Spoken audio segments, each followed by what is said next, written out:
আসসালামু আলাইকুম প্রিয় স্টুডেন্টস, আজকে আমরা কন্টিনিউটি নিয়ে আরো একটা ভিডিও করব। কন্টিনিউটি টপিকটা ক্যালকুলাস 2 কোর্সের এই অংশ। তো আমরা একটা ফাংশন দেওয়া আছে F of X comma Y equal to X Y divided by X square plus Y square if X comma Y is not equal to 0 0 and equal to 2 if x comma y is equal to 0 0. Prove the continuity at 0 comma 0. তো continuity proof করার জন্য যে theory, সেই থিওরিটা আমরা একটু দেখে নিই। সো প্রথমে হচ্ছে ফাংশনটার ওই পয়েন্টে এক্সিস্ট করতে হবে, ফাংশনটা ডিফাইন্ড হইতে হবে, দেন ওই পয়েন্টের লিমিট বা ফাংশনের লিমিটিং ভ্যালু বের করতে হবে। দেন হচ্ছে আমরা দেখতে পাবো যে ফাংশনটার যেই ভ্যালু ওই পয়েন্টে, সেই ভ্যালুটা তার লিমিটিং ভ্যালুর ইকুয়াল হতে হবে। আদার দেন দ্যাট এই ফাংশনটা হচ্ছে আমরা কন্টিনিউয়াস বলতে পারবো না ওই পয়েন্টে। সো আমরা দেখতে পাচ্ছি যে 0,0 যদি আমরা বসাই, তাহলে 0,0 এর জন্য ফাংশনের ভ্যালু হয় হচ্ছে সরাসরি দেওয়া আছে 2। সো এফ 0,0 এই পয়েন্টে ফাংশনটার ভ্যালু হচ্ছে 2। আর লিমিট, ওই পয়েন্টের লিমিট আমি এখানে লিখে দিছি ডাজ নট এক্সিস্ট। পয়েন্টের লিমিট এক্সিস্ট করে না। আর আমরা জানি যে লিমিট যদি এক্সিস্ট না করে, আমরা ডিরেক্ট বলে দিতে পারি ফাংশনটা আসলে কন্টিনিউয়াস না। কারণ কন্টিনিউয়াস হওয়ার জন্য লিমিটও এক্সিস্ট করাটা মাস্ট। ঠিক আছে, এটা হতেই হবে।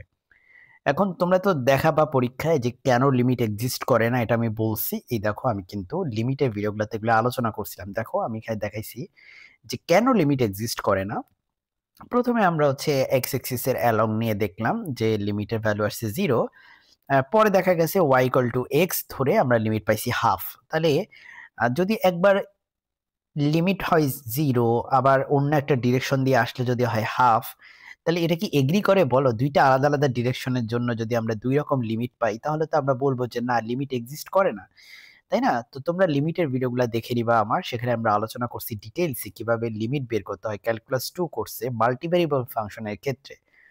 সো আমি প্রথমে এক্স এক্সিস বরাবর ধরে নিছি, এক্স এক্সিস মানে ওয়াই ইকুয়াল টু 0। তার মানে তুমি এখানে দেখো, যেখানে ওয়াই পাবা সেখানে 0 বসিয়ে দিবা। এই যেখানে ওয়াই আছে 0 বসাবা, এখানে ওয়াই আছে 0 বসাও। সো এই যে আমি ওয়াই এর জায়গায় কিন্তু 0 বসিয়ে দিছি। তাহলে উপরে আসে 0, নিচে আছে এক্স স্কোয়ার। দেখো লিমিট কিন্তু এখন আর ওয়াইটা আমি আর লিখলাম না, কারণ এখানে কোনো ওয়াই আর নাই। এখন আমরা জানি 0 বাই এক্স স্কোয়ার মানে কত বলো? 0 বাই এক্স স্কোয়ার মানে কিন্তু 0। সো সরাসরি 0 লিখে ফেলছি। আবার তুমি আমাকে বলতে পারো যে আপনি ওয়াই ইকুয়াল টু এক্স কেন ধরছেন? আপনি তো নর্মাল সুন্নাহ হচ্ছে x axis along x axis then along y axis আপনি ধরেন। হ্যাঁ, তুমি চাইলে অ্যালং ওয়াই এক্সিসও ধরতে পারো, ধরে সেটার লিমিটও বের করে দেখাইতে পারো। আবার দেখো along Y equal to X কেন ধরছি, কারণ আমি আগেই বলেছিলাম যে এই যে দেখো এখানে X square equal to Y square ধরে নিবা। ঠিক আছে, X square equal to Y square ধরে নিবা। ধরে নিলে তুমি দেখবা যে এক্স ইকুয়াল টু ওয়াই হয়। এক্স স্কোয়ার যদি ওয়াই স্কোয়ার ইকুয়াল হয়, তাহলে এক্স ইকুয়াল টু ওয়াই হয়। সো এই জন্য এক্স ইকুয়াল টু ওয়াই বা ওয়াই ইকুয়াল টু এক্স আমরা ধরে আরেকবার লিমিট বের করার ট্রাই করছি। তো আমি যেখানে তুমি ওয়াই পাবা সেখানে তুমি এক্স বসিয়ে দাও। এই যেখানে ওয়াই ছিল এক্স হয়ে গেছে, এখানে ওয়াই ছিল এক্স হয়ে গেছে। সো আমরা উপরে পেলাম এক্স স্কোয়ার, নিচে পেলাম এক্স স্কোয়ার, ডিভাইড করলে হয়ে যায় হাফ। সো আমাদের বলতে পারি যে লিমিট এক্সিস্ট করে না, ডিএনই বা লিমিট এক্সিস্ট করে না। Note, if we use polar method to find out the limit of this function at 0,0, আমরা পোলার মেথড ইউজ করলে দেখতে পাচ্ছি যে এক্স এর জায়গায় তুমি লিখলা আর কস থিটা এবং ওয়াই এর জায়গায় লিখলা আর সাইন থিটা, আর root over x square plus Y স্কোয়ারের জায়গায় লিখলা হচ্ছে কত, সরি আমি এখানে রুট ভুলে লিখছি। এটা রুট তো হবে না, কারণ আমাদের কি এই ফাংশনে কি রুট দেওয়া ছিল? দেখো তো, না দেওয়া ছিল না। সো রুট এখানে হবে না, ভুলে লিখছি, কিন্তু এখানে ঠিকই আমি ঠিক লিখছি। So X square plus Y স্কোয়ারের জায়গায় তুমি লেখো আর স্কোয়ার। সো উপরের একটা আর, দুইটা আর এর সাথে নিচে দুইটা আর কাটা যাবে। তাহলে দেখো এখানে থাকে কস থিটা সাইন থিটা, আর এখানে থাকে cos theta sine theta. So এখানে কিন্তু cos থিটা sin থিটা তুমি 0 বলতে পারো না, কারণ আর তো নাই। তো আর না থাকলে আর এর লিমিট টেন্ডস টু 0 বললে কি লাভ? So theta could be anything, theta যে কোনো কিছু হতে পারে। সুতরাং cos theta into sin theta এটা হচ্ছে অনির্ণেয় বা ইনডিটারমিনেট, এটা এনিথিং হতে পারে, যে কোনো কিছু হতে পারে।